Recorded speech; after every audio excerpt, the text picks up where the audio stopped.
So already உங்களுக்கு வந்து elevation of boiling பாயிண்ட்டை பற்றி உங்களுக்கு தெரிஞ்சிருக்கும். அதாவது ஒரு சால்வெண்ட் இருக்கும், அதுக்குன்னு ஒரு பாயிலிங் பாயிண்ட் இருக்கும். இப்போ நான் வாலட்டைல் சொல்யூட் அதில் போட்ட உடனே உண்மையாலுமே இந்த சால்வெண்ட் வந்து எப்போ பாயில் ஆகுமோ அந்த டெம்பரேச்சருக்கு பாயில் ஆகாது. ஏன்னா இப்போ சொல்யூட் போட்டதுனால அதோட பாயிலிங் பாயிண்ட்டை குறைச்சிரும். இப்போ ஃபர்தர் மோர் நம்ம என்ன செய்யணும், டெம்பரேச்சரை அதுக்கு இன்க்ரீஸ் பண்ணணும். அந்த சொல்யூஷனுக்கு இன்க்ரீஸ் பண்ணால் தான் ஒரு சர்டன் டெம்பரேச்சரில் அது போயிட்டு பாயில் ஆகும். இது யாரால்? சொல்யூட்டால். ஸோ இப்படி நம்ம பண்ணது தான் எலிவேஷன் ஆஃப் பாயிலிங் பாயிண்ட். அப்போது அது சால்வெண்ட்டுக்கு ஒரு பாயிலிங் பாயிண்ட் தான் இருக்கும். இப்போ சொல்யூட் அதில் ஆட் பண்ணதுனால, நான் வாலட்டைல் சொல்யூட் ஆட் பண்ணதுனால அதோட பாயிலிங் பாயிண்ட் இன்க்ரீஸ் ஆகுது இல்லையா, அதுதான் எலிவேஷன் ஆஃப் பாயிலிங் பாயிண்ட்னு சொல்லுவோம். இங்கேயும் டிப்ரெஷன் ஆஃப் ஃப்ரீசிங் பாயிண்ட் அப்படிங்கிற டாபிக் இன்னைக்கு பார்க்குறோம். அதுலேயும் அதே மாதிரி தான். பாயில் பண்ணுறதுக்குன்னு எது சொன்னோம் இல்லையா, போன கிளாஸ் சொன்னோம். இதை ஃப்ரீஸ் பண்ணுறதுக்கு சொல்ல போகிறோம், அவ்வளோதான் விஷயம். அதை பாயில் பண்ணுறதுக்கு, இதை ஃப்ரீஸ் பண்ணுறதுன்னா சாலிடாக மாற்றுறதுக்கு, உரைய வைக்கிறதுக்கு இல்லை, அதுக்கு சொல்கிறதுக்கு தான் டிப்ரெஷன் ஆஃப் ஃப்ரீசிங் பாயிண்ட் அப்படிங்கிறது டாபிக் போகிறோம். இந்த lowering of vapor pressure of a solution causes a lowering of this freezing point compared to that of a pure solvent. Pure solventோட ஃப்ரீசிங் பாயிண்ட்டுக்கு அது வர்றதோட இன்னும் கொஞ்சம் அதிகமாக நம்ம ஃப்ரீஸ் பண்ணால் தான் அது என்ன செய்யும், ஃப்ரீஸ் ஆகும். ஏன்னா சொல்யூஷனாக இருக்கிறதுனால. சால்வெண்ட்டாக இருந்துச்சுன்னா அது பர்டிகுலர் டெம்பரேச்சரில், அதோட டெம்பரேச்சரில் இது ஃப்ரீஸ் ஆகிடும். இப்போ வாட்டர் இருக்குன்னா வாட்டரில் வந்து வேறு ஏதாவது சால்ட்டு போடுறோம், அது நான் வாலட்டைல் சொல்யூட்டாக இருக்குது, டேபிள் சால்ட்டுன்னு இல்லை, ஏதோ ஒரு சால்ட்டு போடுறோம், அது நான் வாலட்டைல் சொல்யூட்டாக இருக்குது அப்படின்னா நம்ம டெம்பரேச்சர் குறைச்சிட்டே இருக்கிறோம்.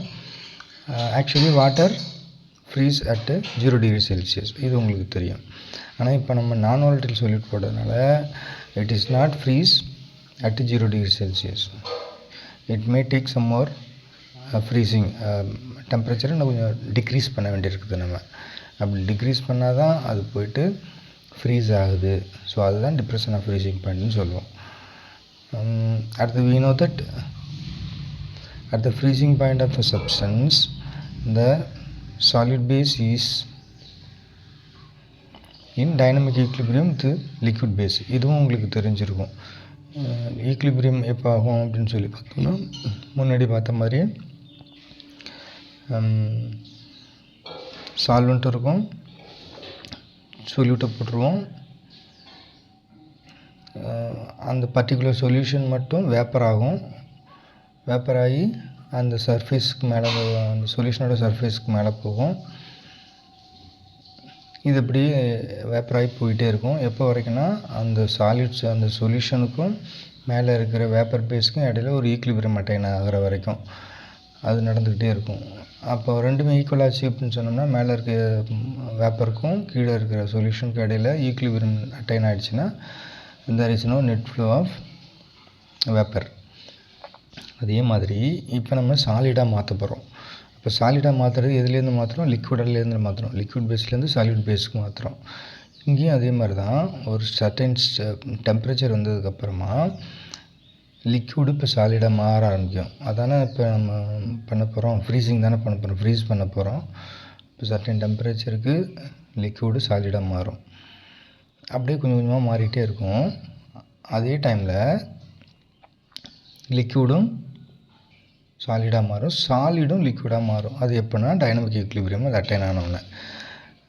இந்த டைனமிக் ஈக்லிபிரியம் வந்த உடனே தான் லிக்விட் பேஸும் சாலிட் பேஸும் ஈக்குவலாக ஒன்று எக்ஸ்சேஞ்ச் பண்ணிக்கிட்டே இருக்கும். ஸோ இதை தான் டைனமிக் ஈக்லிபிரியம்னு சொல்லுவோம், அன்னைக்கு பார்த்தது மாதிரியே. Thus the freezing point of the substance may be defined as the temperature at which the vapor pressure of the substance is its liquid base is equal to vapor base in the solid base. So liquid பேஸ்லேயும் solid பேஸ்லேயும் vapour phase எப்போ ஈக்குவலாக இருக்கோ, vapour pressure எப்போ ஈக்குவலாக இருக்கோ, அதாவது என்ன அர்த்தம், சாலிட்லேருந்து ஒன் மோல் வந்து லிக்விடாக போச்சுன்னா லிக்விட்லேருந்து சாலிட் 1 மோலாக வரும். அதுதான் டைனமிக் ஈக்லிபிரியம் சொல்லுவோம். ரெண்டுமே ஈக்குவலாக இருக்கும். அப்போனா நெட் ஃப்ளோ எதுவுமே இருக்காது, நெட் சேஞ்ச் எதுவுமே இருக்காது. சாலிட் லிக்விடாகவும் லிக்விட் சாலிடாகவும் மாறுற அந்த இடம். A solution will freeze when its vapor pressure equal to the vapor pressure of the pure solid solvent, as in clear from figure 1.8. இந்த இங்கே தான் கொடுத்துருக்காங்க, அதை நம்ம பார்ப்போம். According to the Raoult's law, when a non-volatile solid is added to the solvent, its vapor pressure decreases and how it would become equal, how like now equal to that of solid solvent at lower temperature. Thus the freezing point of the solvent decreases. இப்போ ரவுல்ஸ் லா படி நம்ம என்ன சொல்ல போகிறோம், ஒரு சின்னோண்டு விஷயந்தான்ப்பா. ஒரு பீக்கரில் water வச்சுருக்கோன்னு வச்சுப்போம். இதில் வந்து நான் volatile சொல்லிட்டு ஆட் பண்ணிட்டேன். இப்போ இதை நான் ஃப்ரீஸ் பண்ண போகிறேன். நார்மலாக இங்கே வாட்டர் வச்சுருந்தேன். இந்த வாட்டரை நான் ஃப்ரீஸ் பண்ணால் 0 டிகிரிக்கு ஃப்ரீஸ் ஆகிடும். உங்களுக்கு தெரியும். இந்த ஃப்ரீஸ் ஆகுறதுங்கிறதே எதை பொறுத்து இருக்குன்னா, ஈக்குலிபிரியம் டைனமிக் ஈக்குலிபிரியமாக இருந்ததுக்கப்புறமா தான் நம்ம சாலிடாக மாற்ற முடியும். அது ஈக்குலிபிரியம்னா என்ன, இங்கே வாட்டர் இருக்கும், நம்ம ஃப்ரீஸ் பண்ண சாலிடாக மாறும். அந்த சாலிடாக மாறுதில்ல, அந்த டைமில் அந்த பர்டிகுலர் டெம்பரேச்சரில் சாலிடாக மாறும். இங்கே இருக்கிற வாட்டர் மாலிகுல்ஸ் ஐஸாக மாறும்.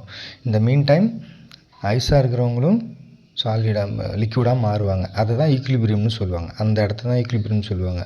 ஸோ அதை தாண்டி நம்ம ஃப்ரீஸ் பண்ணும்போது தான் சுத்தமாக சாலிடாக மாறிடும். ஈக்குலிபிரியம் வந்ததுக்கப்புறமா தான் நம்ம அடுத்தது ஃப்ரீஸ் பண்ண முடியும். இதுதான் ஈக்குலிபிரியம் டைனமிக் ஈக்குலிபிரியம்னு சொல்லுவோம். ஸோ வாட்டரில் இருந்த வேப்பர் ப்ரெஷரும் சாலிடில் இருந்த வேப்பர் ப்ரெஷரும் எந்த இடத்துல ஈக்குவல் ஆகுதோ அதை தான் நம்ம டைனமிக் ஈக்குலிபிரியம்னு சொல்லுவோம். இதுக்கப்புறமா இதில் நான் volatile சொல்லிவிட்டு ஆட் பண்ணிடுறேன். ஆட் பண்ணதுக்கப்புறம் நார்மலாக இதோட ஃப்ரீசிங் பாயிண்ட் ஒன்று இருந்திருக்கும். இப்போ நான் சாலிடு நான் volatile இருக்கிறத ஆட் பண்ணதுனால ஃப்ரீசிங் பாயிண்ட் இன்னும் கொஞ்சம் கீழே போக ஆரம்பிச்சிடும். இது 0 டிகிரிக்கு ஃப்ரீஸ் ஆகும்னா இன்னும் கொஞ்சம் கீழே போக ஆரம்பிச்சிடும். அந்த ரேஞ்சுக்கு அதை தான் சொல்ல வராங்க. 0 டிகிரியோட இன்னும் கீழே போயிடும். அதுதான் டிப்ரெஷன் ஆஃப் ஃப்ரீசிங் பாயிண்ட் அப்படின்னு சொல்லுவாங்க. இங்கே கொடுத்துருக்கிறதும் அதே மாதிரி தான். இந்த டயக்ராமில் பார்த்தோம்னா இது லிக்விடோடது, பியூரான லிக்விடாக இருந்துச்சு, அதோட ஃப்ரீசிங் பாயிண்ட்டு எங்கே நிற்கிது பாரு, அப்படியே நேராக வந்துட்டு இதுதான் சொல்யூஷனாக இருந்திருக்கும். அப்படியே கொஞ்சம் கொஞ்சமாக டெம்பரேச்சர் டிக்ரீஸ் பண்ண அப்படியே வந்து இந்த இடத்துல அது ஃப்ரீஸ் ஆகிடுச்சு. புரிஞ்சிச்சிங்களா? இந்த இடத்துல அது ஃப்ரீஸ் ஆகிடுச்சு. அடுத்தது சொல்யூஷனோடது எடுத்துக்கிறோம். சொல்யூஷனோடது எடுக்கும்போது ஆக்சுவலாக இது நிறைய ஆவியாக இருந்திருக்கும். அதேமாதிரி நிறையா சீக்கிரமாகவே ஃப்ரீஸ் ஆகிருந்திருக்கும் சீக்கிரம் டெம்பரேச்சர்லேயே. ஆனால் இங்கே பார்த்தோம்னா எடுத்த உடனே சொல்யூஷனுங்கிறப்போ அதோட ஃப்ரீசிங் பாயிண்ட் கம்மியாக இருந்திருக்கும். கொஞ்சம் கொஞ்சமாக குறைச்சிக்கிட்டே வர டெம்பரேச்சர் குறைக்க ஏன்னா டெம்பரேச்சர் என்ன செய்யுது, இந்த பக்கம் போனால் இன்க்ரீஸ் ஆகும், இந்த பக்கம் போனால் டிக்ரீஸ் ஆகும். அப்போ டெம்பரேச்சர் டிக்ரீஸ் பண்ணதுன்னா ஆக்சுவலாக இந்த இடத்துல அது என்ன செஞ்சுருக்கணும், ஃப்ரீஸ் ஆகிருக்கணும். ஏன்னா இந்த டெம்பரேச்சரில் தான் யார் ஃப்ரீஸ் ஆகிருக்கிறா, பியூர் சால்வெண்ட்டு ஃப்ரீஸ் ஆகிருக்குது. இதுதான் டைனமிக் ஈக்குலிபிரியம் சொல்லுவோம். இந்த இடத்த தான் ஈக்குலிபிரியமாக சொல்லுவோம். ஏன்னா இந்த டெம்பரேச்சரில் லிக்யூடும் சாலிடாக மாறும், சாலிடும் லிக்விடாக மாறும். இந்த பக்கம் போனால் சாலிடு, இந்த பக்கம் வந்தால் லிக்விடு சாலிடாகும், சாலிடும் லிக்விடாகும். அதுதான் இந்த இடம் டைனமிக் ஈக்குலிபிரியம்னு சொல்லுவோம். ஆக்சுவலாக இங்கேயும் அதே டைனமிக் ஈக்குலிபிரியம் இதுக்கு வரணும். ஆனால் என்ன செய்ய மாட்டேங்குது, டைனமிக் ஈக்குலிபிரியம் வர மாட்டேங்குது. அப்படியே இறங்கிட்டு இந்த இடத்துல தான் அதுக்கு டைனமிக் ஈக்குலிபிரியமே வருது.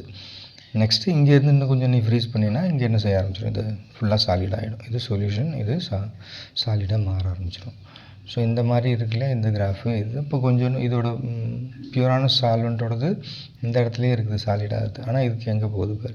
ஸோ அப்போ நம்ம என்ன செய்ய வேண்டியிருக்கு, இங்கே இருந்து டெம்பரேச்சரை இவ்வளோ தூரம் குறைக்க வேண்டியதாக இருக்குது. இதை தான் நம்ம டிப்ரெஷன் ஆஃப் ஃப்ரீசிங் பாயிண்ட்னு சொல்லுவோம்.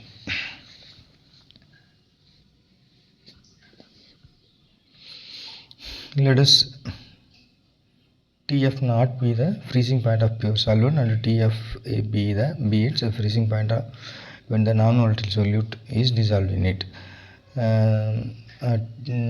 Tf not அப்படிங்கிறத ஃப்ரீசிங் பாயிண்ட் ஆஃப் பியூர் சால்வெண்ட்னு வச்சுக்கிறோம். Tfங்கிறத ஃப்ரீசிங் பாயிண்ட் ஆஃப் சொல்யூஷன் நான் volatile solute ஆட் பண்ணதுக்கப்புறமா இருக்கிறதோட ஃப்ரீசிங் பாயிண்ட்டை Tfன்னு வச்சுக்க போகிறோம். இந்த டிக்ரீஸ் இன் ஃப்ரீசிங் பாயிண்ட் அதை எப்படி கண்டுபிடிப்போம், ΔTf equal to Tf naught minus Tf. So இதை வச்சு நம்ம ஃப்ரீசிங் பாயிண்ட் எவ்வளோன்னு கண்டுபிடிச்சலாம். அதாவது பியூர் சால்வெண்ட்டு, இது சொல்யூஷனோடது. இது பியூர் சால்வெண்ட் எப்போ ஃப்ரீஸ் ஆச்சு, இது சொல்யூஷன் எப்போ ஃப்ரீஸ் ஆச்சு, இதுதான் நம்ம கண்டுபிடிக்க போகிறோம். அதுக்கு அடுத்தது நம்ம டைல்யூஷன் பண்ணிட்டோம். ரவுல்ட்ஸ் லா அதில் அப்ளை பண்ணும்போது நார்மலாக similar relation of boiling point depression of freezing point for dilute solution is directly proportional to the molality. Elevation of boiling point சரி தான், டிப்ரெஷன் ஆஃப் ஃப்ரீசிங் பாயிண்ட் சரி தான். அது எப்படி பாயில் ஆகுது இல்லை எப்படி ஃப்ரீஸ் ஆகுது அப்படிங்கிறது யாரை பொறுத்தா இருக்குது, directly proportional to molarity of the solution. So இப்போ மோலாரிட்டி ஆஃப் த சொல்யூஷன் கண்டுபிடிக்க போகிறோம். அப்போ டெல்டிஎஃப் அப்படிங்கிறது யாருக்கு ப்ரொபோஷனலாக இருக்கும், எவ்வளோ மோலாரிட்டி இருக்குது அந்த சொல்யூஷனுக்கு ப்ரொபோஷனலாக இருக்கும். இப்போ நம்ம கேஸ் கான்ஸ்டன்ட் எழுதிக்க போகிறோம் அந்த இடத்துல. கேஎஃப் அப்படிங்கிறது ப்ரொபோஷனாலிட்டி கான்ஸ்டன்ட்டு. அது யாரை பொறுத்து இருக்கும் அப்படின்னு சொல்லி பார்த்தோம்னா சால்வெண்ட்டோட அதை பொறுத்து தான் இருக்கும். KF which depends on the nature of solvent. அடுத்தது இது வேறு என்ன பேர் சொல்லலாம் அப்படின்னு சொல்லி பார்த்தோன்னா டிப்ரெஷன் ஃப்ரீசிங் பாயிண்ட் டிப்ரெஷன் கான்ஸ்டன்ட்னு சொல்லலாம், இல்லை மோலால்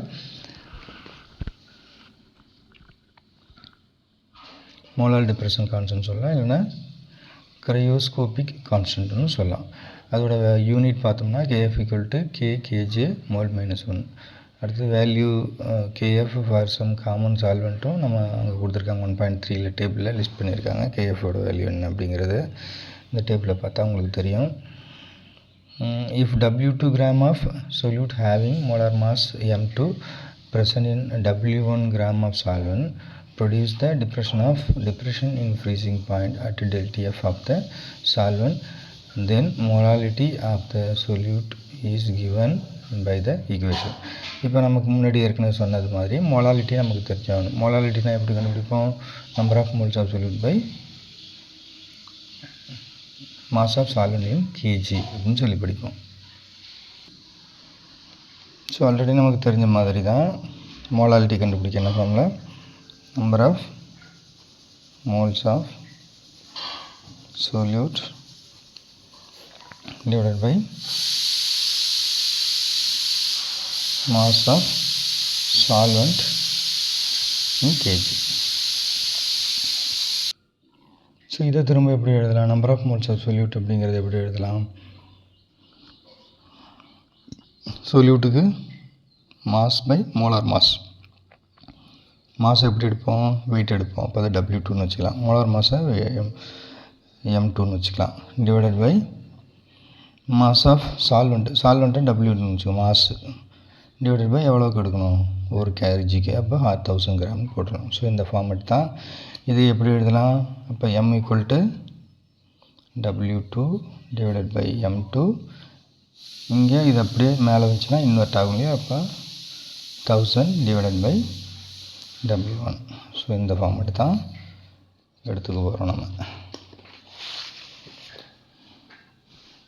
அதான் இப்போ M equal to W2 divide by M2 whole divided by W1 1000 அப்படின்னு சொல்லியிருக்கோம்.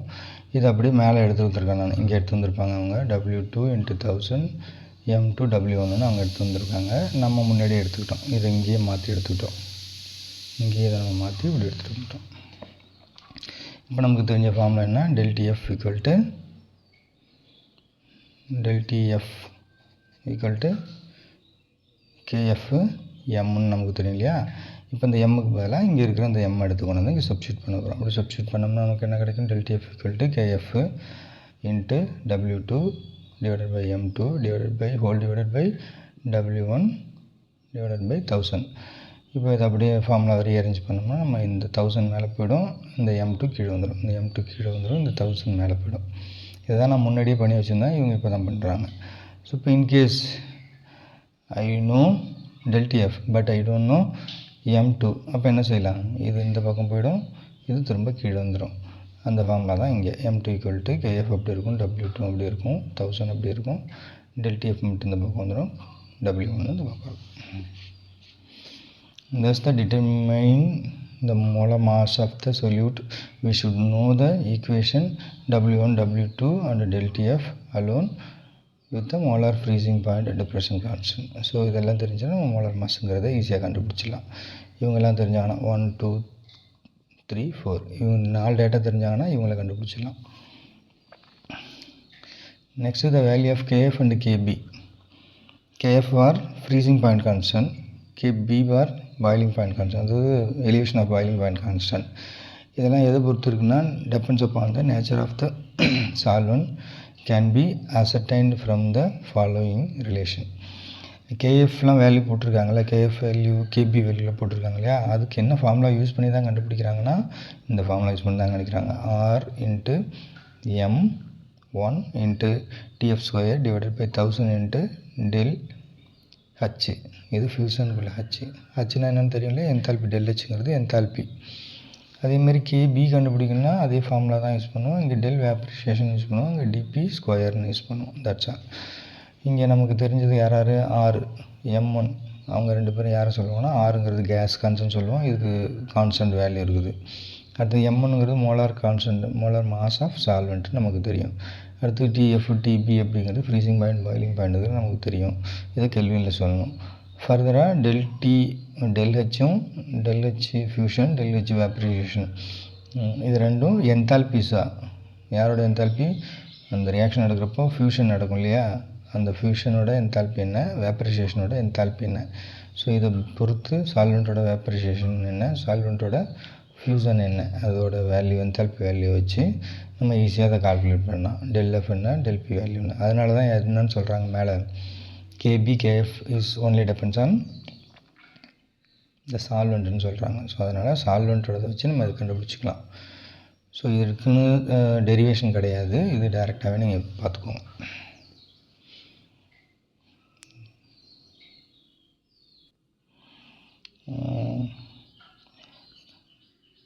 சம் ஆஃப் த சொல்யூஷன் கொடுத்துருக்காங்க, அதோட கேஎஃப் வேல்யூ கேபி வேல்யூ கொடுத்துருக்காங்க. அதுதான் இந்த டேபிளில் இருக்குது. ஸோ அதை நீங்கள் ரெஃபர் பண்ணுங்கள். இன்கேஸு எக்ஸாமினேஷனில் இது மாதிரிலாம் கேட்க மாட்டாங்க, இதை கேட்க மாட்டாங்க. ஆனால் இதை பேஸ் பண்ணி கேட்பாங்க. இதை பேஸ் பண்ணி ஒரு சம் ப்ராப்ளம் கொடுத்துட்டு அதை வச்சு கேட்பாங்க. ஸோ ப்ரிப்பேர் பண்ணுங்கள். தேங்க்யூ.